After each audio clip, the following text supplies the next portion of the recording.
امتیاز احمد امتیازی صاحب شہروانی پارٹی سے تشریف لائے ہوئے ہیں. میں ان کا بھی تہہ دل سے شکریہ ادا کرتے ہوئے خوش آمدید کہتا ہوں. ترقی سے نوازی ان کی زبان اور ادب جو وابستگی ہے، جو والدانہ لگاؤ ہے، اس میں اور اضافہ ہو. میں یہی دعا کرتے ہوئے ان کا تہہ دل سے استقبال کرتا ہوں. خاص کر شہر مدراس میں اردو کی محفل ایسی ہے، میں ان کا تہہ دل سے استقبال کرتا ہوں. شہر کے سامنے پروفیسر سید سجاد حسین بانی محفل جناب بہت ہی عزیز دوست علیم صبا نویدی، اور جس کے لیے کہا گیا کہ مدراس کی ہر محفل کے روح رواں شاہد مدراسی، یہ خیال نہ کیجئے کہ یہ نام میں نے اس لیے لیا کہ مختصر ہے اور یاد کرنا آسان تھا. ایسا نہیں ہے، یہ نام ہی ایسا ہے کہ ظاہر ہے کہ آپ اردو والے ہیں، تصور کر سکتے ہیں کہ شاہد کے کیا کیا معنی نہیں ہیں. اور محترم عالیہ نیرہ عامرہ صاحبہ، عامرہ خسرو مدراسی صاحبہ، ان کی جو ہم نے یہاں آواز سنی، جس طرح سے یہ ساتھ ساتھ شعر کہتی گئیں اور پھر جس انداز سے مخاطب کیا سبھی کو، ظاہر ہے کہ ایسی صورت اردو والوں میں، ایسا تکلم اردو والوں میں اب بہت کم نظر آتا ہے، جبکہ اردو اس کے لیے بطور خاص جانی جاتی تھی. میرے سبھی کرم فرما جو یہاں تشریف فرما ہیں، بشمول امتیازی صاحب کے اور عزیزی ارشاد صاحب کے، جو کل سے کئی بار آئے، ساتھ رہے. حقیقت میں مدراس سے میرا ایک تعلق ہے کہ میرے بھائیوں میں سب سے چھوٹا جو تھا بہت عزیز تھا. ہم چاہتے تھے کہ وہ ڈاکٹر بنے، بڑی محنت بھی کی اس نے. اتفاق ہے کہ میں کہیں گیا ہوا تھا جب اس کا وہ سلیکشن ہونا تھا MBBS کے لیے، تو میں جب آیا تو معلوم ہوا کہ وہ بہت مایوس ہے کہ اس کا نہیں ہوا تھا، جبکہ اس سے کم نمبر پانے والوں کا ہو گیا تھا. اس زمانے میں یہ نیٹ نہیں تھا، اس زمانے میں اس طرح سے نہیں تھا، اور حالات ایسے نہیں تھے کہ ہم وہ ڈونیشنز اس وقت دے سکتے تھے، جبکہ ہزاروں میں ہوتا تھا، اس وقت لاکھوں میں نہیں ہوتا تھا. بہرحال اس کے بعد اس نے BSc کیا. اتفاق ہے کہ اس نے یہاں میڈراس کے لیے اولڈسٹ فلم انسٹیٹیوٹ جو کنٹری میں ہے وہ یہاں اڈیار میں ہے. It was Indian institute of film technology, later on named after NGR. پہلے Indian institute of film technology. اس میں ڈائریکشن کے لیے 4 سیٹس ہوتی تھیں، اس میں ایڈیٹنگ کے لیے غالباً 6 ہوتی تھیں، ایکٹنگ کے لیے 8 ہوتی تھیں، سنیماٹوگرافی کے لیے 4 ہوتی تھیں، اسکرپٹ رائٹنگ کے لیے غالباً 4 ہوتی تھیں. اور لوگ 10 سال کمپٹیشن میں بیٹھتے تھے، ویٹ کرتے تھے کہ ہمارا ایڈمیشن ہو جائے. اس کے بعد جب پونا انسٹیٹیوٹ آیا تو یہ تھوڑا کم ہو گیا پریشر.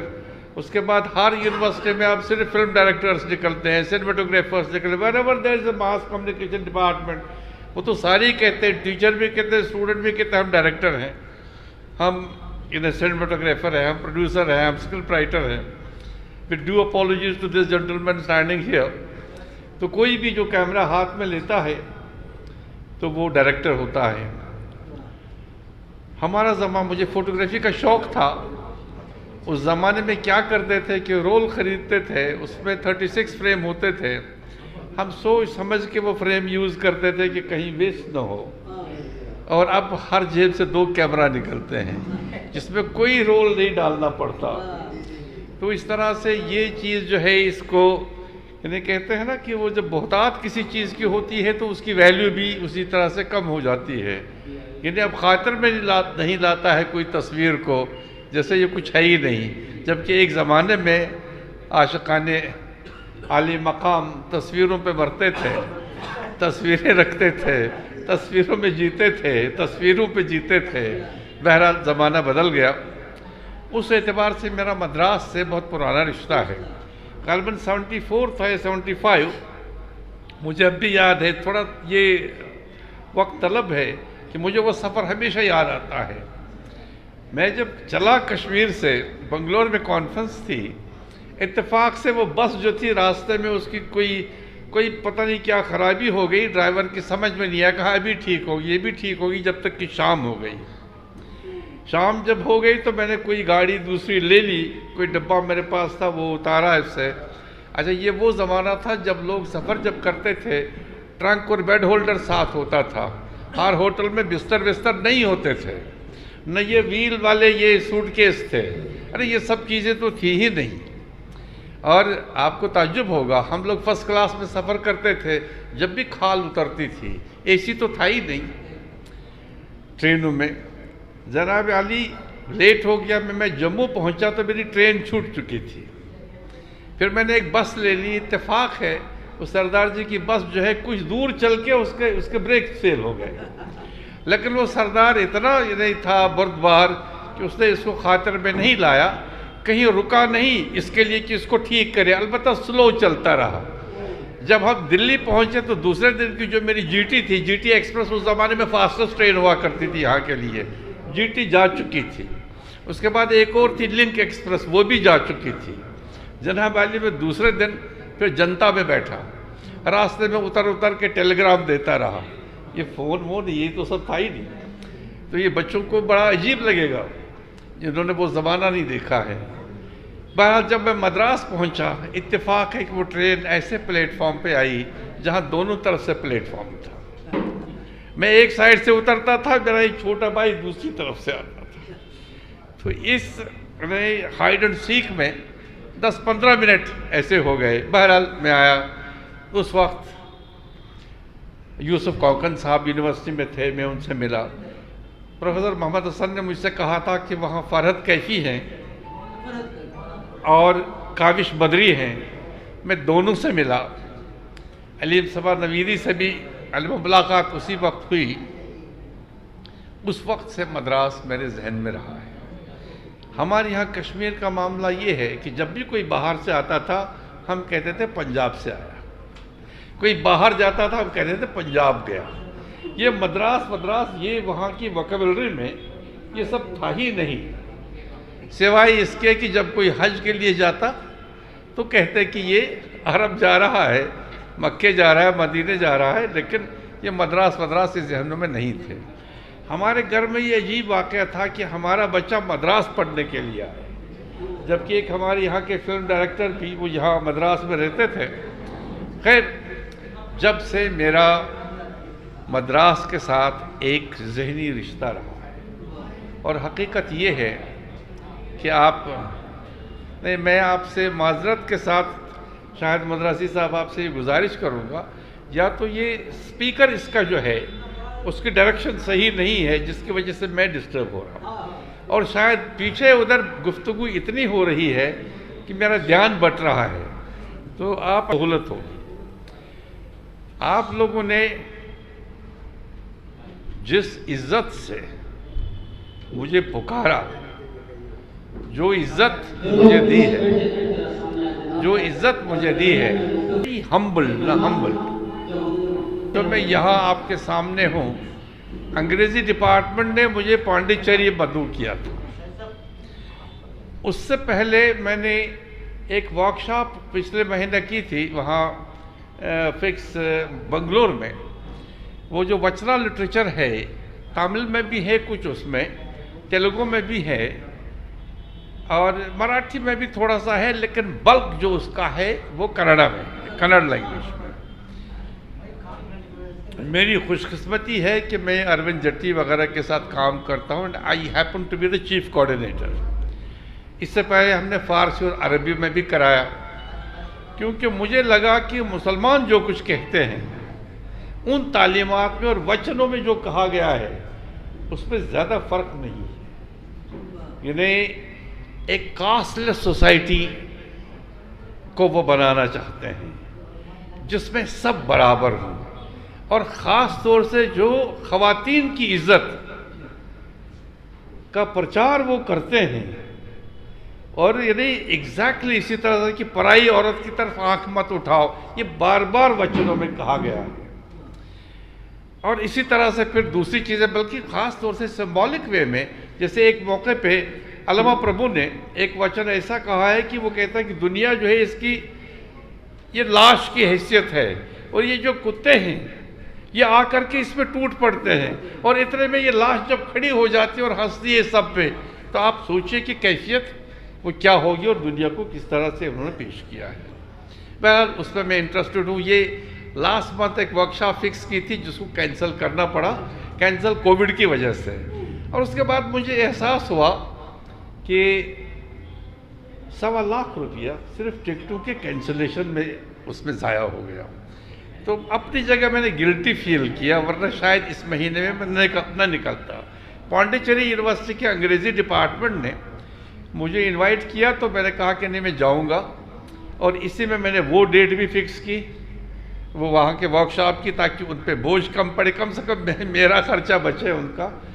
تو اور یہ مدراس جو تھا یہ بیچ میں ایسا تھا کہ میں یہ سوچ ہی نہیں سکتا تھا کہ میں آتے جاتے مدراس نہ رکوں، جبکہ مجھ سے کہا گیا کہ آپ پانڈیچری سے ڈائریکٹ بنگلور جا سکتے ہیں، پر سم ہاؤ یہ میں برداشت نہیں کر سکا۔ مجھے بڑی خوشی ہے سجاد صاحب نے جب مجھے، میں تو قاضی محشر کہتا ہوں، پورا نام میں بھول جاتا ہوں، قاضی حبیب صاحب کا، میں نے ان کو فون کیا اور انہوں نے رجسٹرار کو خط لکھا، اور اس خط کی وجہ سے مجھے وہاں موقع ملا یہ رہنے کا یونیورسٹی گیسٹ ہاؤس میں، ورنہ پہلے میں کئی بار آیا، ریزیڈنسی میں ٹھہرا اور کہاں ٹھہرا، لیکن اس یونیورسٹی گیسٹ ہاؤس میں کبھی نہیں ٹھہرا۔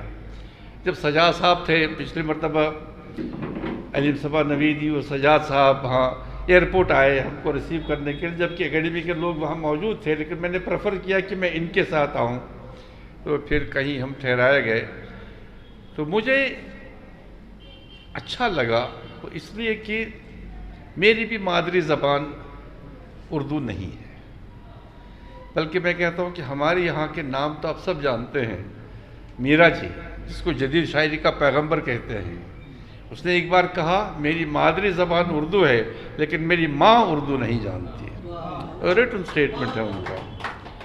اور ہم لوگوں کی یہ اکتسابی زبان ہے، کسی حد تک ہماری ثقافت کی زبان ہے، وہاں کی مجبوری تھی۔ اگر آپ دنیا کو ایک بڑی جگہ سمجھتے ہیں جس کی اتنی زبانیں ہیں، اتنے کلچر ہیں، اتنے کلائمیٹس ہیں، تو ہندوستان اس کا ایک منی ایڈیشن ہے، اور اگر کشمیر کا ذکر کریں گے تو it's further abridged edition of that book, اس لیے کہ ہمارے یہاں کم سے کم 13-14 زبانیں ہیں، پھر بولیاں الگ ہیں، ہمارے یہاں کم سے کم 4 کلائمیٹ ہیں، ہمارے یہاں مختلف موسم ہوتے ہیں، ہماری اسٹیٹ میں ایک جگہ بہت گرمی ہوتی ہے اور ایک جگہ ٹھنڈ ہوتی ہے، برف باری ہو رہی ہوتی ہے، اور اسی اعتبار سے جغرافیکل کنڈیشنز کی وجہ سے ہمارے یہاں کلچر بھی مختلف ہے، اور کلچر اور زبان کا تعلق جو ہے اس کا تھوڑا بہت جغرافیہ سے بھی تعلق ہوتا ہے، لیکن زبان کے بغیر کلچر ممکن ہی نہیں، کلچر کے روٹس بھی زبان میں ہوتے ہیں۔ میں نے ایک جگہ لکھا ہے کہ یہ تہذیب جو ہے اس کی جڑیں زبان میں ہیں، جو آپ اس کا ٹرنک دیکھتے ہیں وہ پھر اس کی حیثیت، اس کی عمر اور اس کا کتنا چلن ہے، کتنا علاقہ ہے، اور شاخیں اور میوے وغیرہ وہ اس کی اور رسمیں ہیں، لیکن جڑ جو ہے وہ زبان ہے۔ کتنی ایسی چیزیں ہیں جو آپ اگر وہ زبان نہیں جانتے وہ تہذیب آپ کی سمجھ میں نہیں آ سکتی۔ مثال کے طور پہ اگر میں یہاں کے اردو اسٹوڈنٹ سے یہ پوچھوں کہ بڑی روٹی کسے کہتے ہیں، پتہ نہیں کیا کیا جواب دیں گے۔ بہت کم لوگ جانتے ہوں گے کہ یہ عورتیں قرآن کے لیے استعمال کرتی تھیں، جب وہ میلے سر سے ہوتی تھی، قسم کھانا ہوتی تھی، قسم نہیں کھا پاتی تھی، کہتی تھی میں بڑی روٹی اٹھانے پہ تیار ہوں۔ یا کتنے ایسے ہیں جو پالکی تو سمجھتے ہیں لیکن نالکی نہیں سمجھتے۔ اچھا، اس کی بھی ایک وجہ ہے کہ کیوں وہ وجود میں آئے۔ اصل میں اردو جو ہے یہ بھی محض زبان نہیں ہے، ایک پورا کلچر ہے.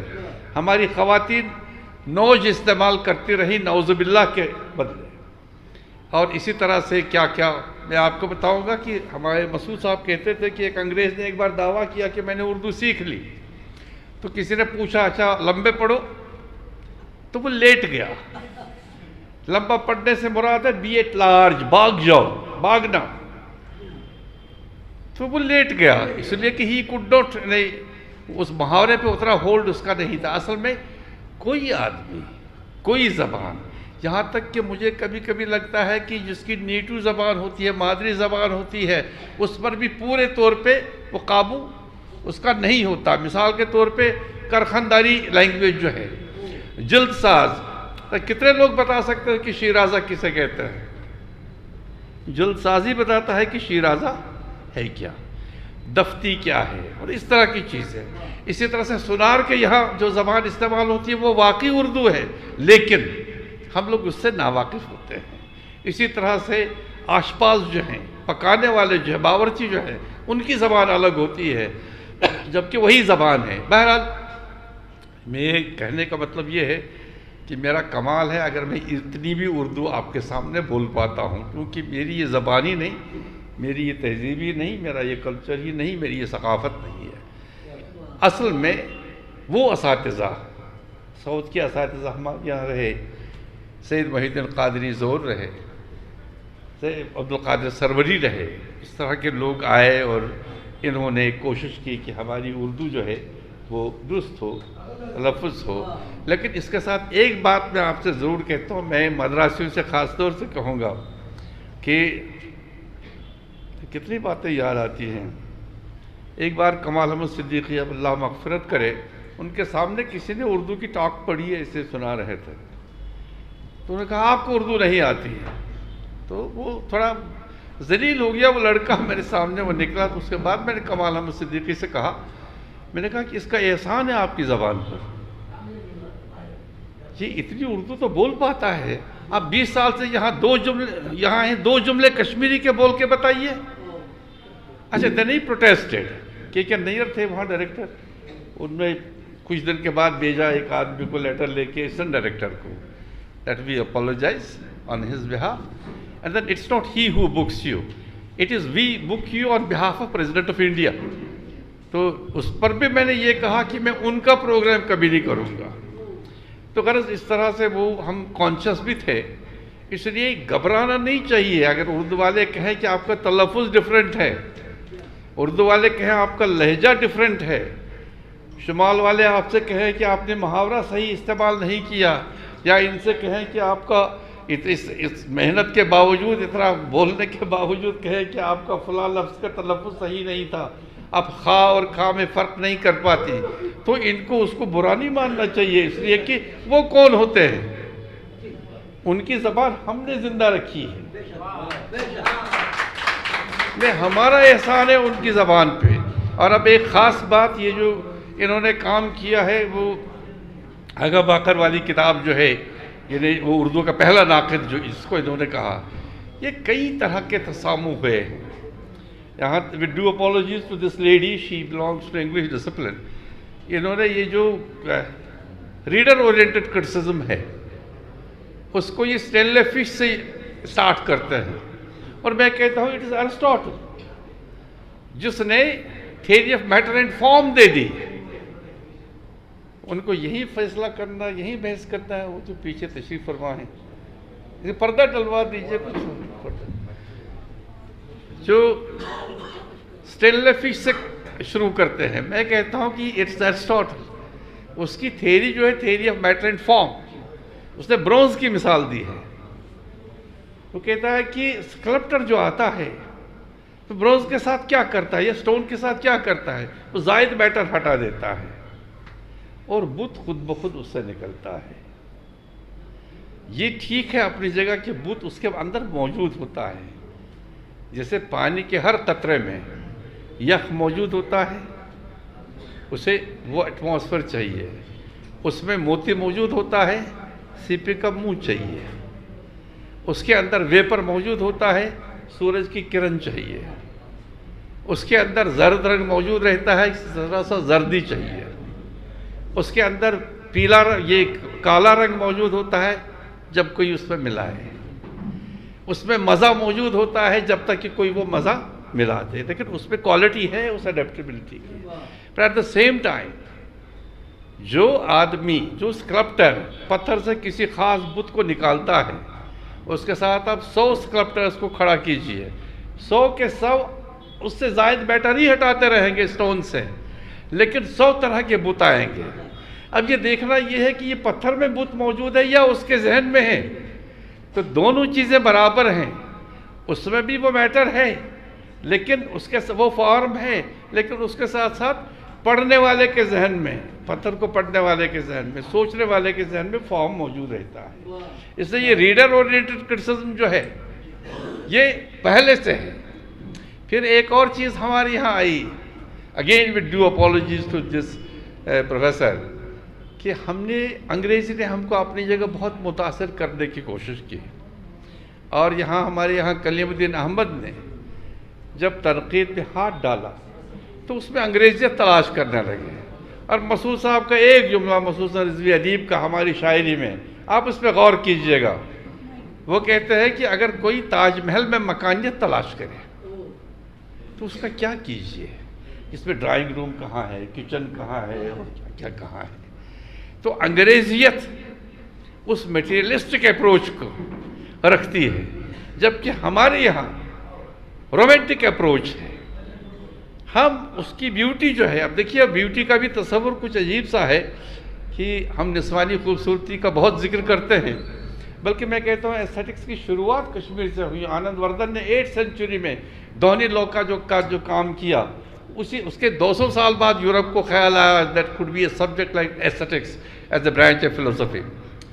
تو آپ سوچئے 4 لوگ بیٹھے ہیں، نسوانی حسن کی بات آتی ہے، اگر یہ جو بیٹھے ہیں لوگ، اگر ان میں کوئی چینی ہے، اس کے اصل میں مفہوم وہی ہے جو ذہن میں ابھرتا ہے، اس کے ذہن میں جو چہرہ ابھرے گا وہ تھوڑا پیلا ہوگا، چھوٹے قد کی عورت ہوگی، ناک تھوڑا پچکی ہوگی، اور اگر یورپین ہوگا اس کے ذہن میں جو چہرہ آئے گا وہ گورا ہوگا، بال گورے ہوں گے، اور اگر ہمارے ہندوستان کا بنگالی ہوگا اس کے ذہن میں جو چہرہ آئے گا وہ ملی ہوگا، وہ ویٹش ہوگا، اور بال کالے ہوں گے۔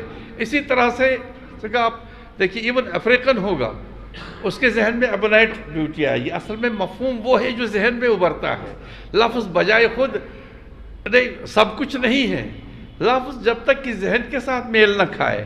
اور یہ آپ کے علیم صبا نویدی، میں کہتا ہوں ہر زبان کو ایسا ایک علیم صبا نویدی ملے۔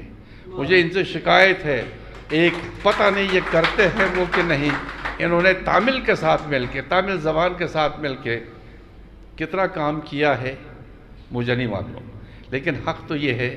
بہرحال اردو ہندی سے تامل بہت پرانی زبان ہے۔ تامل کے جیسے ہم اوورآل لیتے ہیں اردو میں یا ہندی میں پوئٹکس کا نام لیتے ہیں، یا غزل کی الگ پوئٹکس ہے، نظم کی الگ پوئٹکس ہے، اور ابھی اچھا یہاں تو ایسے تجربے ہوئے، ترائل ہائیکو سب سے پہلے یہاں کہے گئے، اس وقت تک ہمیں معلوم نہیں تھا کہ یہ اصناف جو ہیں، جانرز جو ہیں وہ ہو سکتے ہیں۔ اپنی جگہ یہاں والوں نے بہت کام کیا ہے، اور مجھے نہیں معلوم کہ لوکل لینگویج سے آپ لوگوں نے رشتہ بنا کے رکھا ہے یا نہیں، کیونکہ لوکل لینگویج جو آپ لاکھ آسمان سے آئے ہوں لیکن پیر آپ کے زمین ہی پہ رہیں گے، اور جب تک آپ زمین سے جڑے رہیں گے تب تک آپ کی فصلوں میں مزہ ہوگا، آپ کے پھلوں میں رس ہوگا، آپ کی زبان میں مٹھاس آئے گی۔ اور اگر آپ گھر میں نہیں پہچانے جاتے، اردو والوں کے ساتھ عموماً یہ ہوا ہے، انہوں نے اپنا ایک حلقہ الگ رکھا، وہ آپس میں ملتے رہے، آپس میں بولتے رہے۔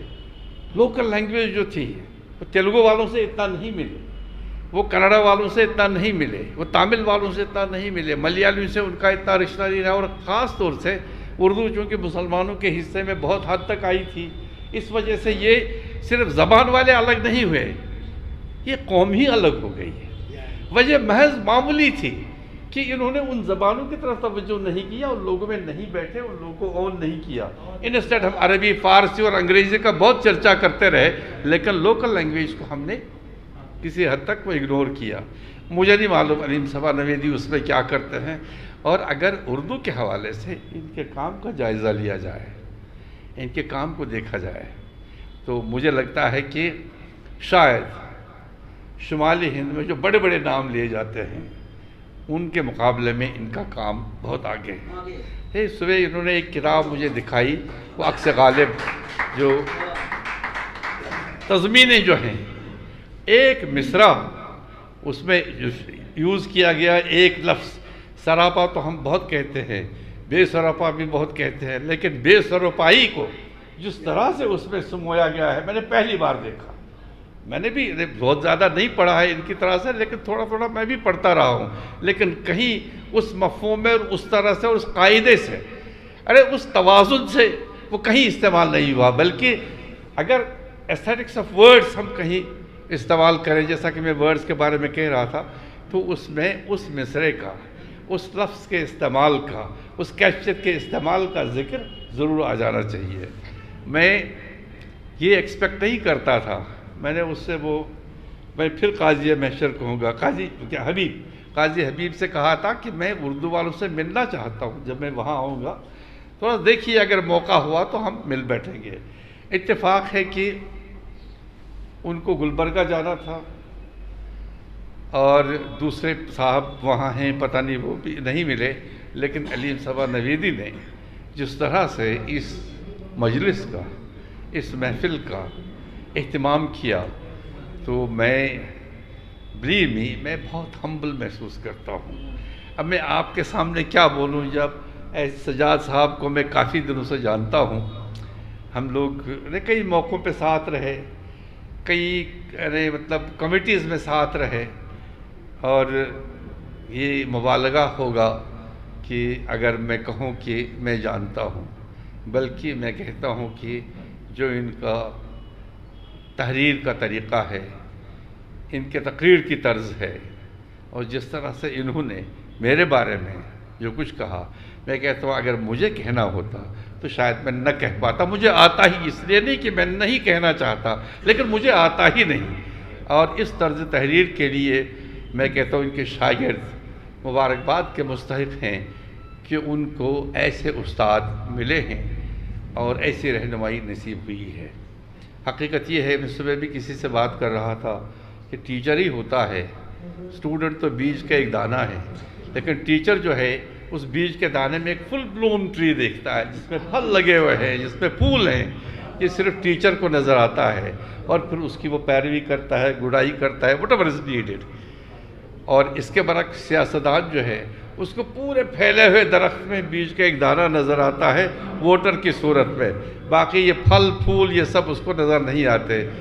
غنیمت ہیں وہ لوگ جو ایسے اساتذہ سے درس حاصل کریں, ایسے اساتذہ سے تعلیم پائیں, ایسے اساتذہ نے جن کی تربیت کی ہو.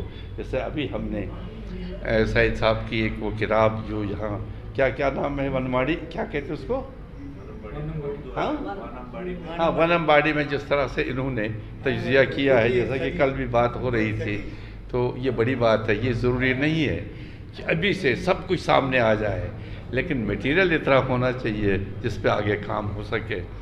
میں نہایت ادب اور احترام سے ان سارے اساتذہ کا, اپنے نوجوانوں کا جو یہاں تشریف فرما ہیں, ان خواتین کا جو اتنا غور سے وہ ہم لوگوں کی یہ یعنی کیا کہ اس کو مجذوب کی بڑھ بھی نہیں کہنا چاہیے, لیکن وہ بہرحال کچھ ایسا ہے کہ جس کا تعلق یعنی ان لوگوں سے کم ہے. انہوں نے اتنا غور سے سنا, ایسی گفتگو کرنے کا ہمیں موقع ملا. یہ موقع ہوتے ہیں ایک دوسرے سے ملنے کے اور ایک دوسرے کو جانے کے. اور ہم کشمیریوں میں ایک خاص بات یہ ہے, جیسا کہ سجاد صاحب نے اشارہ کیا, میں ہمیشہ کہتا ہوں اتفاق ہے. دو صورتیں ہمارے ساتھ ہیں. ایک تو یہ کہ کہا جاتا ہے کہ کشمیر جنت ہے, اور جنت موسٹلی اس کا تصور یہ ہے کہ مرنے کے بعد ملے گی. تو اگر ہم وہاں رہ رہے ہیں تو اس کا یہ مطلب ہے کہ یا تو ہم مرے ہوئے ہیں, اور مرے ہوئے لوگوں سے آپ تقاضا نہیں کر سکتے کہ وہ کام کریں, مردے کام نہیں کرتے. اور پھر اگر جنت میں ہیں تو ان کو جو چاہیے وہ بس صرف خواہش کرنا ہے، وہ سامنے آئے گی۔ مگر اس کا دوسرا پہلو یہ ہے کہ 5000 فٹ کی بلندی ہمارے پیروں کے نیچے رکھی ہے۔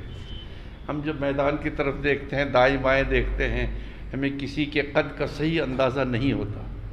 اللہ کا شکر ہے کہ میں پانڈیچری آیا، میں مدراس آیا، یا میں بنگلور میں رہا، میسور میں رہا، پلینز میں آ کر کے ہی ہمیں اپنے قد کا اندازہ ہوتا ہے۔ جب ہم سید سجاد صاحب جیسے، علیم صبا نویری صاحب جیسے اور آپ جیسے قداور لوگوں کو دیکھتے ہیں، تب ہمیں اندازہ ہوتا ہے کہ ہمارا اصلی قد کیا ہے۔ اور اس کے لیے بھی میں بہت بہت ممنون ہوں، شکر گزار ہوں کہ یہ موقع مجھے ملا۔ اور میں یہ چاہتا تھا کہ یہ میری کریٹیو رائٹنگ کے بعد دیکھیے، پہلا آدمی کریٹیو رائٹر ہے میری نظر میں، دوسرا آدمی اس کا ریڈر ہے، یہ ناقد جو ہے یہ تیسرا آدمی ہے۔ اس کو جو نظر آئے گا اپنا وہ، اچھا اس کی ایک ذمہ داری تھی، یہ کریٹیو رائٹر کو گائیڈ کرتا، اگر یوں ہوتا تو کیا ہوتا، اگر یہ ایسے بیان کیا جاتا تو، اور قاری سے کہتا کہ اس کریکٹر کو یوں بھی پڑھنا، اس شعر میں یہ لفظ آیا ہے، اس کے مختلف شیڈز یوں بھی دیکھنا، لیکن اس نے دونوں کو گمراہ کر دیا۔ نہیں، میں اپنے آپ کو کیا مخاطب کروں، سجاد صاحب سے معافی مانگتے ہوئے، اصل میں یونیورسٹی ٹیچرز نے ایک عجیب رسم ڈالی ہے، اب کتاب کوئی پڑھتا نہیں ہے، اوریجنل ٹیکسٹ کوئی پڑھتا نہیں ہے، اور نقادوں نے جو لکھا اسی کو پڑھتے ہیں، اسی پہ امتحان پاس کرتے ہیں، اسی پہ سوالوں کے جواب تیار کرتے ہیں۔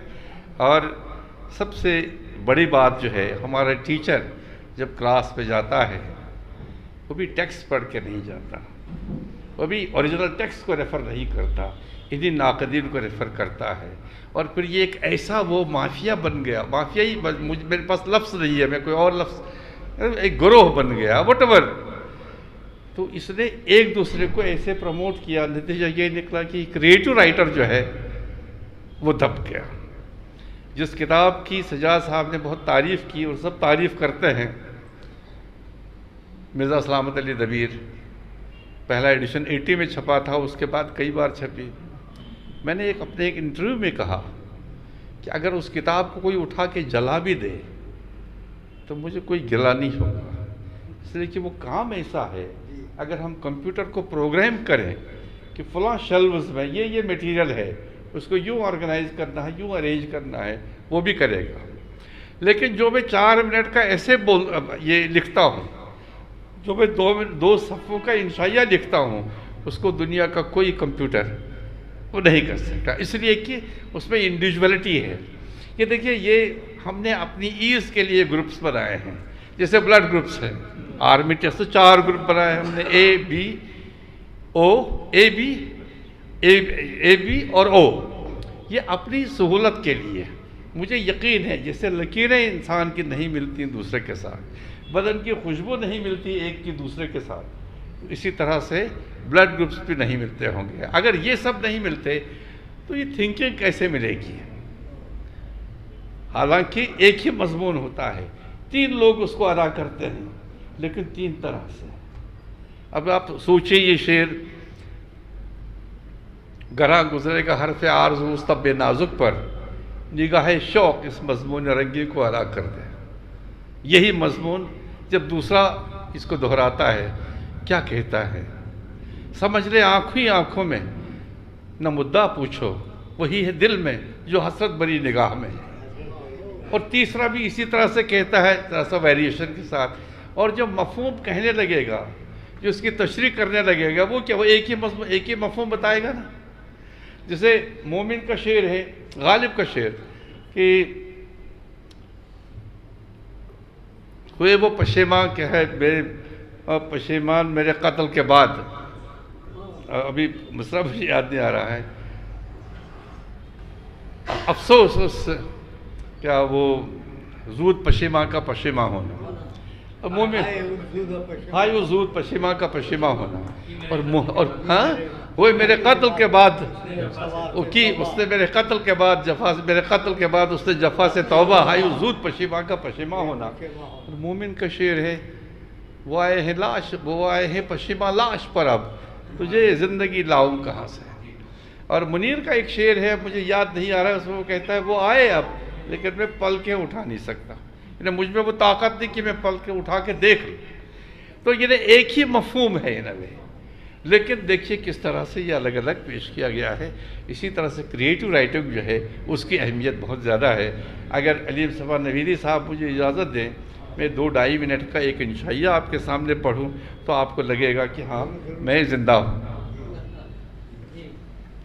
یہ ایوارڈ ہے 1984 میں، اور کوئی 20 زبانوں میں یہ اویلیبل ہے. ابھی اس کا سندھی ٹرانسلیشن، دوسرا انگریزی ٹرانسلیشن آیا ہے. اس کا ایک وہ دیکھیے ٹائٹل اس کا ہے تصویر تو سبھی دیکھتے ہیں. میں اس کو پڑھتا ہوں، اللہ کرے کہ میں واقعی پڑھ سکوں. تصویر ماضی اور مستقبل پر تصور کی حکمرانی ہے، لیکن حال صرف تصویر کا ہے. ان دو میں فرق صرف ایک حرف کا ہے، وہ یہ ہے. بعض موقعوں پر یہ فرق بھی دکھائی نہیں دیتا بلکہ دونوں ایک ہو جاتے ہیں. لیکن تصویر کے لیے تصور لازمی ہے، بلکہ میں اس طرح سے کہوں گا کہ تصور کا صرف ایک رخ ہے. اگر تصور نہ ہو تو تصویر نہیں بن سکتی. حالانکہ تصور کا تعلق ماورا سے ہے اور تصویر کاغذی پیرہن کے بغیر ممکن نہیں ہے. اس لیے یہ سمجھنا مشکل نہیں کہ تصویر بنتے تک اپنی کئی خصوصیات کھو دیتا ہے. جس طرح سے پانی کا قطرہ موتی بنتے بنتے اپنی بعض خصوصیات کھو دیتا ہے. اس کی شکل ٹھوس بن جاتی ہے، چمک دمک میں اضافہ ہو جاتا ہے، قیمت بڑھ جاتی ہے، لیکن اس کی آزادی میں فرق آ جاتا ہے.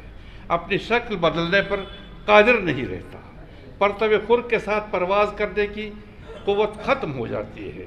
یہ بادشاہوں اور جواہر فروشوں کے توشخانوں میں قید ہو کے زندگی گزارنے پر مجبور ہو جاتا ہے. عام لوگوں سے دور ہو جاتا ہے اور کنجوسوں اور زبردستوں کی گرفت میں آ جاتا ہے. جب تک موتی پانی کے قطرے میں موجود رہتا ہے اس وقت تک آزاد اور بے خوف رہتا ہے، اور جب پانی کا قطرہ موتی میں قید ہو جاتا ہے تو یہ پابند ہو جاتا ہے. یہ حرکت کرنے کے لیے دوسرے کا محتاج ہو جاتا ہے. جیسے پتھر پر ہر ایک کا اختیار ہوتا ہے، اور اس پتھر سے تراشی ہوئی مورتی عجائب گھر یا مندر میں قید ہو جاتی ہے. لوگ اسے ٹکٹ خرید کے ہی کیوں نہ دیکھیں، لیکن اصلیت کے فاش ہونے سے اس کی سربستگی ختم ہو جاتی ہے. ہر قطرے میں موتی موجود ہوتا ہے مگر اسے تجوری میں بند نہیں رکھا جاتا. اسی طرح ہر پتھر میں بت موجود ہوتا ہے لیکن ہر پتھر کو عجائب گھر میں نہیں رکھا جاتا. بعض لوگ ایسے ضرور ہیں جن کی سوچ کی نہج الٹی ہوتی ہے. وہ تصور میں تصویر نہیں دیکھتے بلکہ تصویر سے تصور کی طرف سفر کرتے ہیں. یہ فرق اصل میں عقل اور عشق، فلسفے اور تصوف کا ہے. صوفی کو ہر قطرے میں موتی اور ہر پتھر میں صنم نظر آتا ہے. اس کے برعکس فلسفی کو ہر موتی کے دانے میں قطرہ اور ہر بت میں پتھر دکھائی دیتا ہے. یہاں یہ بات قابل ذکر ہے کہ نگاہوں کا یہ سفر طے کرنا تصور کے بغیر ممکن نہیں. اس لیے ہر تصویر کو دیکھنے کے لیے تصور کی آنکھ ضروری ہے. جیسے کوئی چیز دیکھنے کے لیے صرف آنکھ نہیں، روشنی بھی چاہیے. روشنی کا اس قدر اثر پڑتا ہے کہ کم روشنی یا زیادہ روشنی میں چیزیں یکساں نظر نہیں آتی. اسی طرح اگر آنکھوں پر رنگین اینک ہو تو اپنی یک رنگی یا بے رنگی کے باوجود چیزوں کا رنگ ویسا ہی نظر آتا ہے جس رنگ کی اینک ہو. دوری اور قربت کے فرق کی وضاحت کا یہ موقع نہیں، لیکن یہ بتانا ضروری ہے کہ دیکھنے والا یہ اینک یا روشنی تصور سے ہی حاصل کر لیتا ہے جس پر کئی طرح کے اثرات پڑتے ہیں. ایک عمر رسیدہ خاتون ایک بار گرجے میں حضرت مریم کی تصویر کے سامنے دعا کر رہی تھی. شام کا وقت تھا. اسے یہ تصویر صاف نظر نہ آئی، اس لیے اس نے شمع روشن کر لی تاکہ تصویر کے خط و خال واضح طور پر نظر آ جائیں.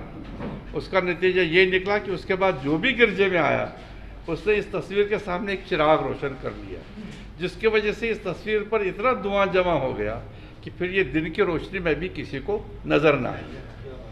دنیا میں ایسے لوگ نہ ہونے کے برابر ہیں جو خود کو خوبصورت شمار نہیں کرتے. with due apologies to young men and women sitting here.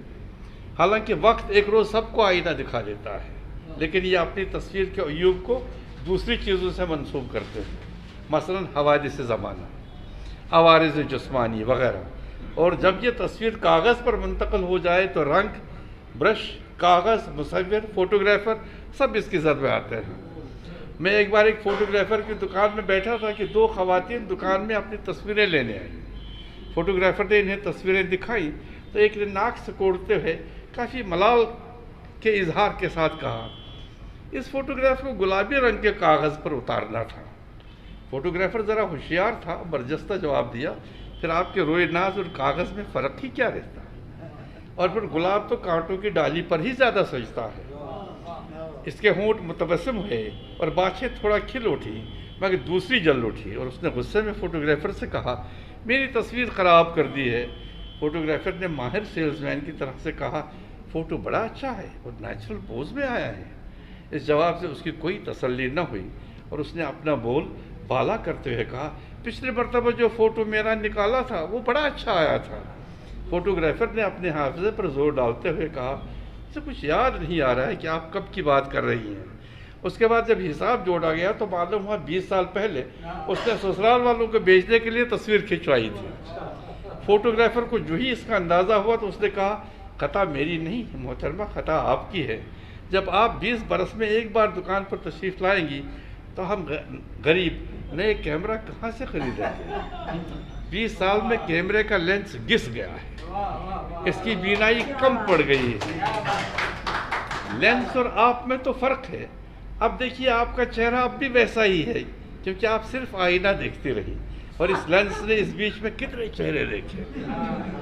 میں آپ کو اپنے ایک فوٹو کا قصہ سناتا ہوں، لکھنؤ کا ہے، یہ حقیقت ہے.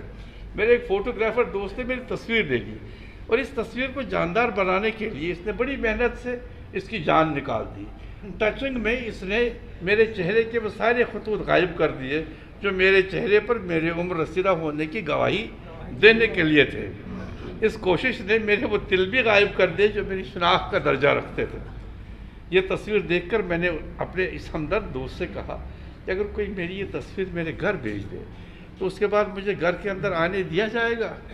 یہ سن کے اس نے کہا، کوئی پرواہ نہیں، میں اس پر تصدیق کروں گا کہ یہ تمہارا سچا فوٹوگراف ہے. خیر، یہ کاغذی تصویریں تھیں. تصور کی تصویریں بہت ہی خوبصورت ہوتی ہیں. انسانی آئینہ خانہ جتنا تصور سے آباد رہتا ہے اتنا تصویروں سے نہیں رہتا.